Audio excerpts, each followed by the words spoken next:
नमस्कार, news room live में आपका स्वागत। मैं राहुल ओझा आपके साथ। बुलेटिन की शुरुआत बड़ी खबर से करते हैं। बड़ी खबर आरजेडी नेता आलोक मेहता से जुड़ी हुई है, जो पूर्व मंत्री भी रहे। बता दें कि उनके कई ठिकानों पर जो सर्च ऑपरेशन की कार्रवाई है वो चल रही है। पूर्व मंत्री आलोक मेहता और उनसे जुड़ी कई कंपनियों के खिलाफ सर्च ऑपरेशन की कार्रवाई हो रही है। जांच एजेंसी ईडी करीब 19 लोकेशन पर सर्च ऑपरेशन की कार्रवाई कर रही है। वैशाली शहरी कॉरपोरेशन बैंक से जुड़ा हुआ 85 करोड़ रुपए के बैंक लोन घोटाला का यह पूरा मामला सामने आया था और इसी मामले में ये कार्रवाई सर्च ऑपरेशन की चल रही है।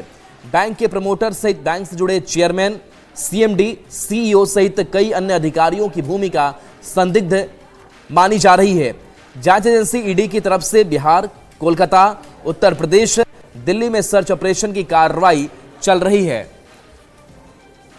और देखिए, आरजेडी के प्रधान महासचिव रह चुके हैं। इंडस्ट्रियल एंड प्रोडक्शन इंजीनियरिंग में ये बैचलर हैं। आरजेडी के संस्थापक सदस्यों में से एक आलोक मेहता, जिनके ऊपर अब ईडी की जो दबिश है वो देखने को मिल रही है। 2002-2003 तक युवा आरजेडी के राष्ट्रीय सचिव भी ये रहे। 2003-2004 तक युवा आरजेडी के राष्ट्रीय महासचिव की जो जिम्मेदारी थी वो भी पार्टी के अंदर इन्होंने निभाई। 2005 से 2016 तक युवा आरजेडी के राष्ट्रीय अध्यक्ष पद की भूमिका पर रहे। आरजेडी के प्रधान महासचिव भी आलोक मेहता रह चुके हैं। तो पार्टी के अंदर कई जो जिम्मेदारियां हैं वो आलोक मेहता ने निभाई है।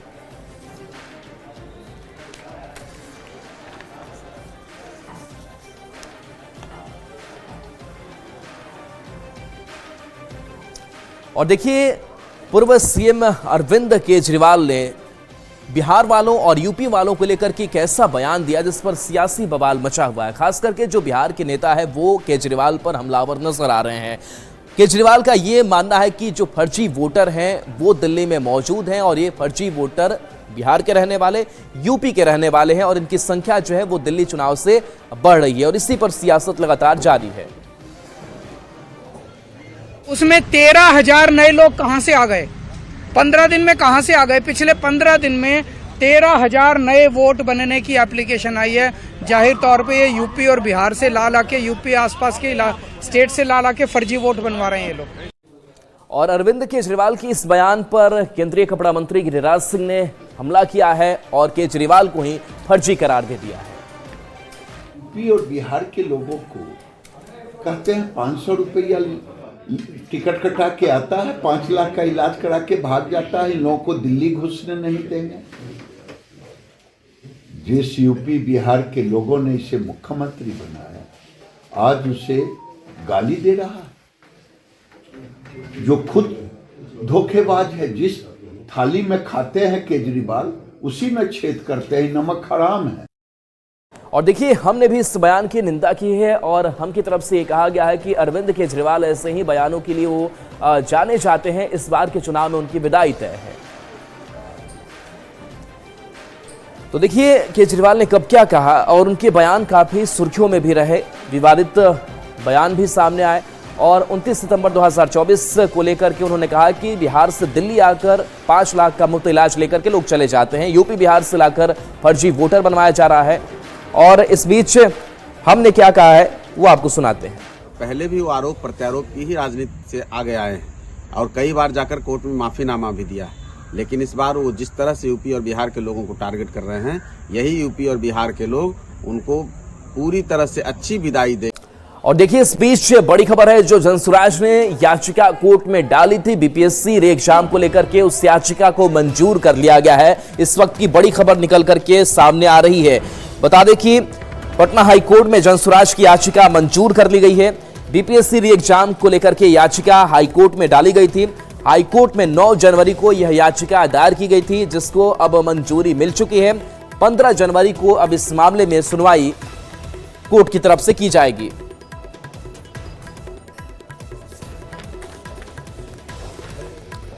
केंद्रीय मंत्री चिराग पासवान ने एक बार फिर से 2025 चुनाव को लेकर के कहा है कि एनडीए इस बार जीत दर्ज करेगा। इसके साथ साथ उन्होंने कहा कि दिल्ली चुनाव है, उसमें भी हमारी पार्टी बीजेपी के साथ मिलकर के चुनाव लड़ेगी। मजबूती से एनडीए गठबंधन आगे बढ़ रहा है। चुनाव परिणाम में हम लोगों की जीत तो सुनिश्चित ही है, पर यह विश्वास है कि एक बड़े अंतर के साथ 225 से ज़्यादा सीटों के साथ इस बार एनडीए सरकार बनाएगी। दिल्ली में हम लोगों ने गठबंधन के तहत चुनाव नहीं लड़ा। उम्मीद है कि जिस तरीके से झारखंड में हम लोगों ने गठबंधन के तहत हम लोग को एक सीट मिली और उस सीट को हम लोगों ने जीतने का काम किया। भारतीय जनता पार्टी के साथ बातचीत का सिलसिला चल रहा है। उम्मीद करते हैं कि जो सीट हम लोग चाहते हैं वो हम लोगों को मिले, ताकि जो जीत की श्रृंखला है 100% स्ट्राइक रेट की हमारी पार्टी, उसको हम लोग दिल्ली में भी बरकरार रखें। और देखिए, नीरज बबलू का एक बयान सामने आया है। प्रशांत किशोर जिस तरीके से लगातार आंदोलनरत रहे बीपीएससी अभ्यर्थियों को लेकर के, और अब नीरज बबलू ये कह रहे हैं कि प्रशांत किशोर छात्रों के कंधे पर बंदूक रख करके ना चलाएं, सरकार जो है वो गंभीर है। पीएचडी मंत्री नीरज कुमार बबलू ने क्या कुछ कहा है, सुनाते हैं। जी से हम हाथ जोड़ के कई बार आग्रह किए हैं कि राजनीतिक कई मुद्दे हैं, आप छात्रों के कंधे पर बंदूक रख के ना चलाएं, छात्र का भविष्य से खिलवाड़ ना करें, छात्रों को गुमराह करने का काम ना करें। कोई और मुद्दा लेके राजनीति करेंगे तो लोग मानेंगे। छात्र के भविष्य से खिलवाड़ करना ठीक नहीं है। एनडीए की सरकार छात्रों के हित में काम कर रही है और आगे भी छात्र के हित में काम करती रहेगी। और देखिए, बिहार के नए राज्यपाल से मुलाकातों का दौर लगातार जारी है और ऐसे में केंद्रीय मंत्री चिराग पासवान ने भी राज्यपाल से मुलाकात की है। शिष्टाचार मुलाकात यह बताई जा रही है। इससे पहले भी कई नेताओं ने मुलाकात की थी। ये तस्वीर आपको दिखा रहे हैं जहां पर शिष्टाचार मुलाकात की बात कही गई है। संवाददाता विनीता मिश्रा की ये रिपोर्ट देखिए। केंद्रीय मंत्री चिराग पासवान राजभवन पहुंचकर राज्यपाल से मुलाकात कर रहे हैं। आपको बता दें कि 2025 में ये पहली मुलाकात है। नए साल की शुभकामनाएं भी देंगे और साथ ही साथ बिहार के राज्यपाल आरिफ मोहम्मद खान कुछ दिन पहले ही बिहार के राज्यपाल के रूप में नियुक्त किए गए हैं। केंद्रीय मंत्री चिराग पासवान से उनकी ये पहली मुलाकात है। शिष्टाचार मुलाकात इसे बताया जा रहा है क्योंकि 2025 शुरू हुआ है। नए साल की बधाई भी देंगे, शुभकामनाएं भी देंगे और कई मुद्दों पर बातचीत भी होगी। बिहार में जो अभी हाल फिलहाल दिनों में जिस तरीके से बीपीएससी का मुद्दा हो, कई ऐसे मुद्दे हैं जिस पर जमकर सियासत हुई। हालांकि चिराग पासवान उस दौरान बिहार में नहीं थे, लेकिन अब वो जैसे ही 2025 में बिहार पहुंचे हैं, सभी को उन्होंने नए साल की शुभकामनाएं भी दी है और उसी के मद्देनजर आज राजभवन पहुंचे हैं अपने प्रतिनिधि मंडल के साथ, जहां आज एक शिष्टाचार मुलाकात राजभवन में राज्यपाल के साथ होगी। आपको बता दें कि कुछ दिन पहले ही आरिफ मोहम्मद खान बिहार के नए राज्यपाल के रूप में नियुक्त हुए हैं। बीजेपी के दृष्टिकोण से इसे महत्वपूर्ण मानी जा रही है। आने वाले दिनों में बिहार में विधानसभा चुनाव होने हैं, उस चुनाव की दृष्टि से भी ये मुलाकात अहम मानी जा रही है क्योंकि चिराग पासवान और राज्यपाल आरिफ मोहम्मद खान के बीच ये पहली मुलाकात है। बिहार में राज्यपाल नियुक्त होने के बाद उनकी ये पहली मुलाकात हो रही है। साल भी नया है, चुनावी साल है, महत्वपूर्ण साल है और ऐसे में इस मुलाकात को भी महत्वपूर्ण मानी जा रही है। शिष्टाचार मुलाकात है, लेकिन कई ऐसे महत्वपूर्ण बिंदु है जिस पर चिराग पासवान और बिहार के राज्यपाल आरिफ मोहम्मद खान के बीच महत्वपूर्ण बातचीत हो सकती है। विनीता मिश्रा, न्यूज़ 18 पटना।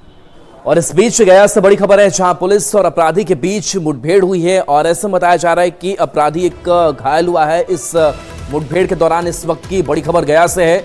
मुठभेड़ में अपराधी घायल हुआ है। अपराधी पर 50,000 का इनाम था। प्रहलाद उर्फ पगला मांझी इस अपराधी का नाम बताया जाता है।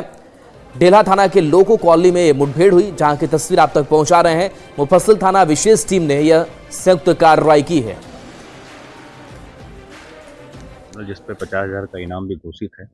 प्रहलाद मांझी उर्फ पगला मांझी, जो कि अपगीला मुफस्सिल थाना अंतर्गत पड़ता है, वहाँ का रहने वाला था और उसके ऊपर कुल 10 कांड हत्या के प्रयास, लूट जैसे संगीन मामलों सहित कुल 10 कांड पहले से ही दर्ज थे और उसके द्वारा पुलिस की टीम पर भी पूर्व में हमला किया जा चुका है और पुलिस के जवान से पिस्टल भी छीनने का कार्य कारित किया जा चुका था और उसको पकड़ने के लिए हमारे सिटी एसपी साहब के निर्देशन में एक टीम बनी थी, जो कि लगातार तकनीकी आसूचना और मानवीय आसूचना के आधार पर काम कर रही थी।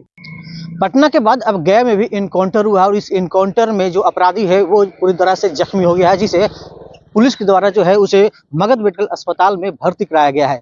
आपको बता दें, यह घटना जो है डेल्हा थाना क्षेत्र के लोको कॉलोनी में है और ठीक इसी जगह पर जो है यहाँ पर इनकाउंटर हुआ है। आप देख सकते हैं कि इसे जो पुलिस द्वारा इसे घेर दिया गया है।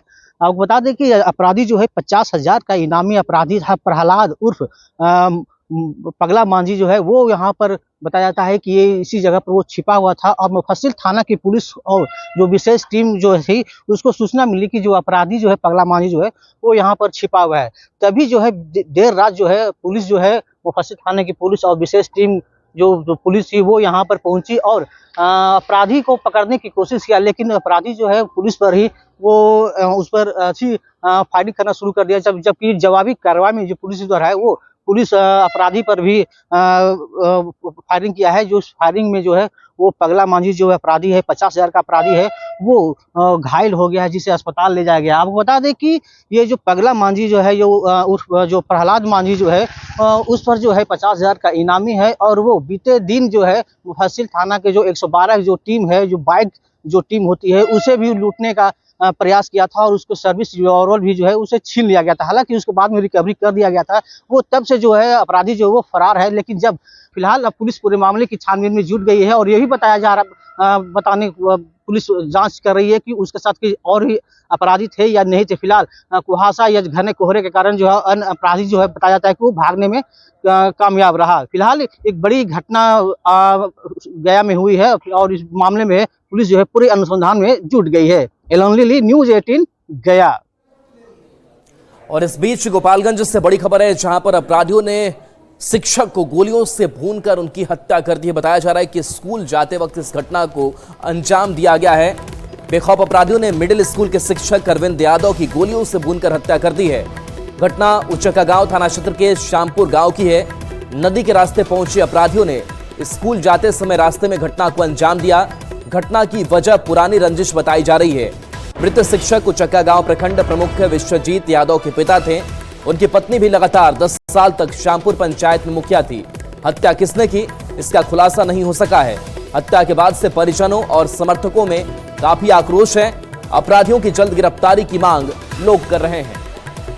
बेखौफ अपराधियों ने आज प्रमुख के पिता और मिडिल स्कूल के शिक्षक अरविंद यादव की गोलियों से भूनकर हत्या कर दिया। ये वारदात उचका गांव थाना क्षेत्र के परसौनी और झिरवा गांव के बीच हुआ है और बताया ये जा रहा है कि जो अरविंद यादव है मिडिल स्कूल के शिक्षक हैं, आज सुबह अपने घर से विद्यालय जा रहे थे और रास्ते में ही घात लगाए अपराधियों ने गोलियों से छलनी कर उनकी हत्या कर दी है। इस वक्त डेड बॉडी को सदर अस्पताल लाया गया है और यहाँ काफ़ी संख्या में जो लोग हैं, समर्थक हैं, परिवार के सदस्य हैं, वो यहाँ पहुँचे हुए हैं। और कहा यह जा रहा है कि बाइक से जो मृतक हैं अरविंद यादव वो अपने घर से विद्यालय जा रहे थे, इसी दौरान अपराधियों ने गोली मारकर हत्या कर दी है। जो मृतक है उनके पुत्र विश्वजीत यादव उचका गांव प्रखंड के प्रमुख हैं और मृतक की पत्नी भी लगातार 10 सालों तक परसौनी पंचायत की मुखिया रह चुकी है। तो ऐसे में इस हत्या के बाद से पुलिस प्रशासन की सुरक्षा व्यवस्था को लेकर, कानून व्यवस्था को लेकर सवाल उठने लगा है। लोग आक्रोशित हैं और हत्यारों की गिरफ्तारी के लिए लगातार मांग की जा रही है। गोविंद कुमार, न्यूज़ 18। टीचर पढ़ावे जात रहले हमरा बाबू के लोग मार दिया। मोटरसाइकिल दिल्ली के स्कूलों में लगातार बम की धमकी मिल रही थी और इस मामले में दिल्ली पुलिस ने बड़ी कार्रवाई की है। बड़ी गिरफ्तारी जो है वो की गई इस मामले को लेकर के, क्योंकि ईमेल के जरिए कई बार बम की जो धमकी थी स्कूलों को लेकर के वो दी जा रही थी। दिल्ली पुलिस ने इस मामले में 12वीं के छात्र को पकड़ा है। नाबालिग छात्र ने 6 बार धमकी वाला मेल भेजा। 23 स्कूलों को एक साथ धमकी वाला मेल इसने भेजा था। दिल्ली पुलिस ने एक लड़के को हिरासत में लिया। एग्जाम से बचने के लिए छात्र ने बम की धमकी दी थी। हिरासत में लिया गया लड़का स्कूल का ही छात्र बताया जा रहा है।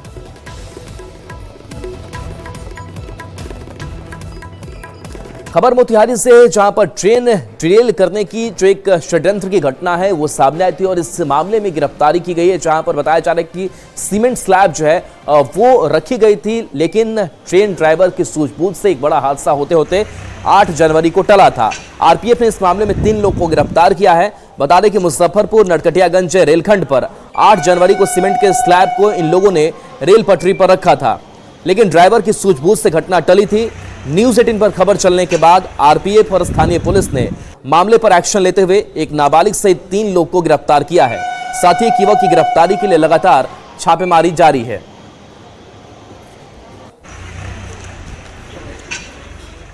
और खबर गोपालगंज से है, जहां पर लगातार क्रिमिनल पर एक्शन जो है वो चल रहा है। त्वरित कार्रवाई की जा रही है, स्पीडी ट्रायल करके लगातार जो सजा है वो अपराधियों को दिलाई जा रही है।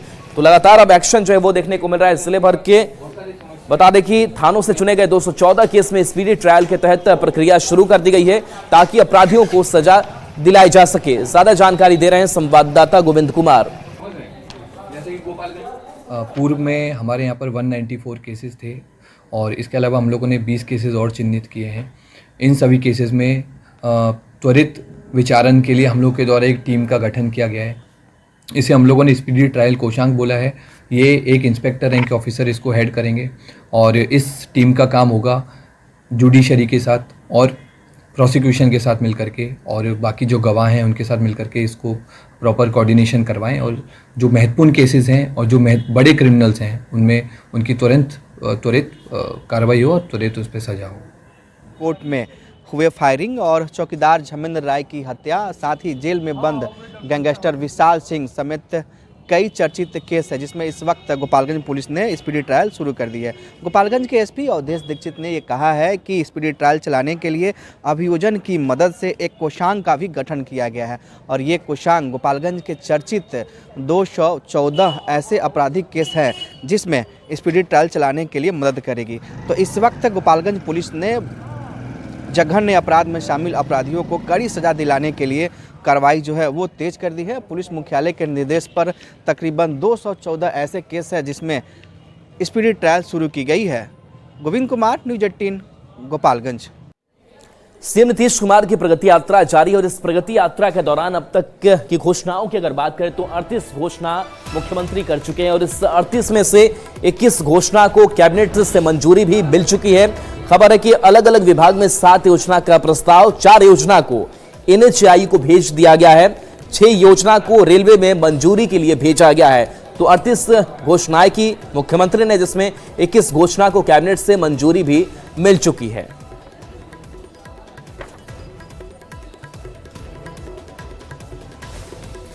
और हमारे साथ फोन लाइन पर आनंद जुड़ रहे, न्यूज़ 18 संवाददाता। आनंद, 38 घोषणाएं, 21 की मंजूरी कैबिनेट से, किस तरीके से अब ये प्रक्रिया आगे बढ़ रही है?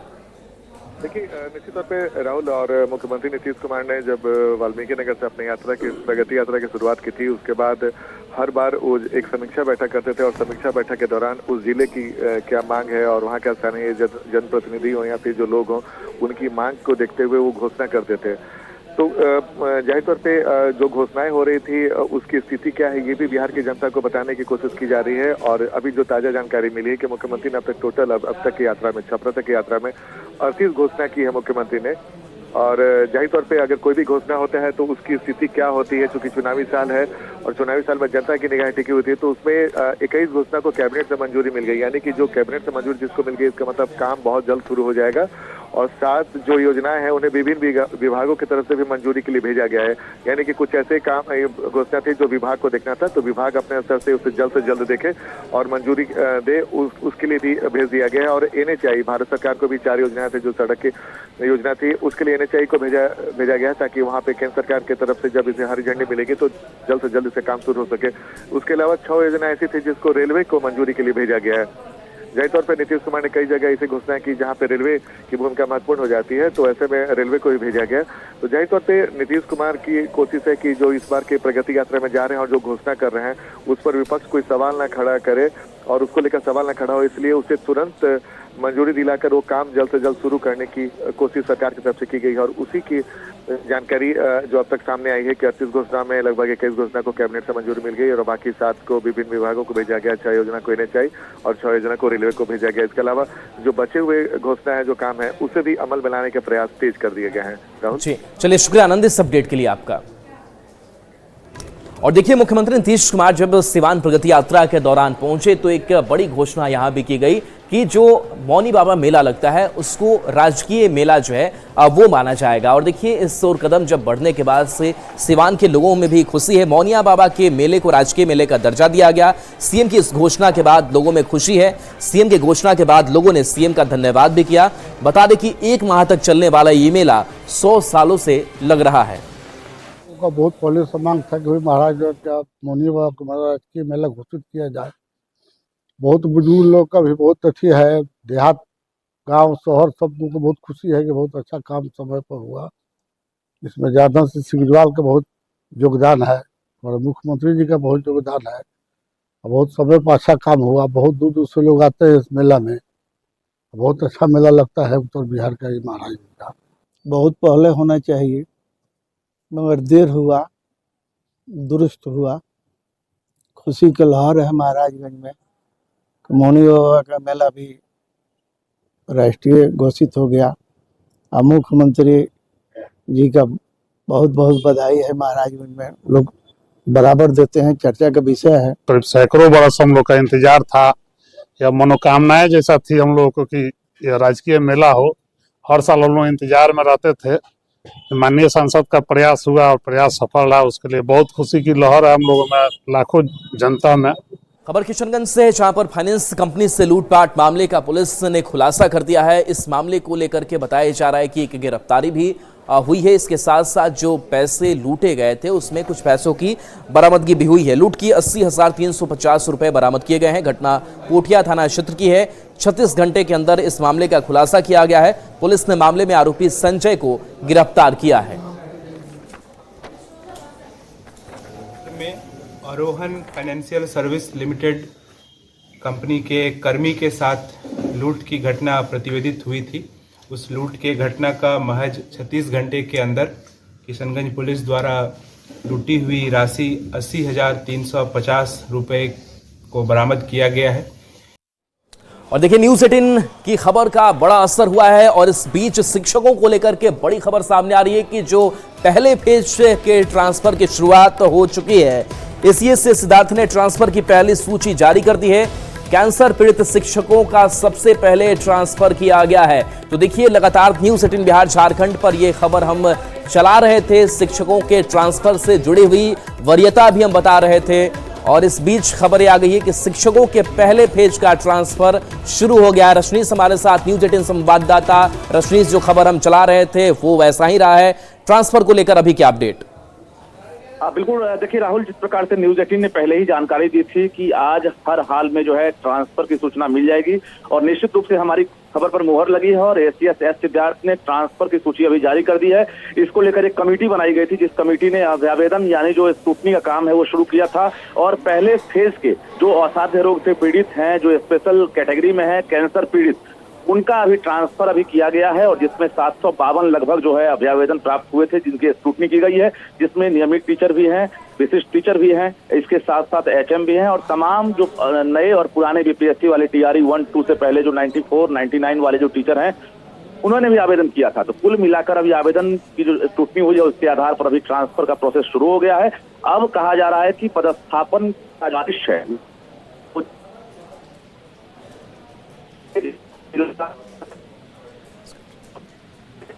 जी। चलिए, बिल्कुल शुक्रिया रजनीश इस अपडेट के लिए आपका। तो देखिए, शिक्षकों के पहले फेज का जो ट्रांसफर है वो शुरू हो चुका है और एसीएस सिद्धार्थ ने जो ट्रांसफर की पहली सूची है वो जारी कर दी है और सबसे पहली जो सूची जारी की गई है उसमें कैंसर पीड़ित शिक्षकों का सबसे पहले ट्रांसफर हुआ है।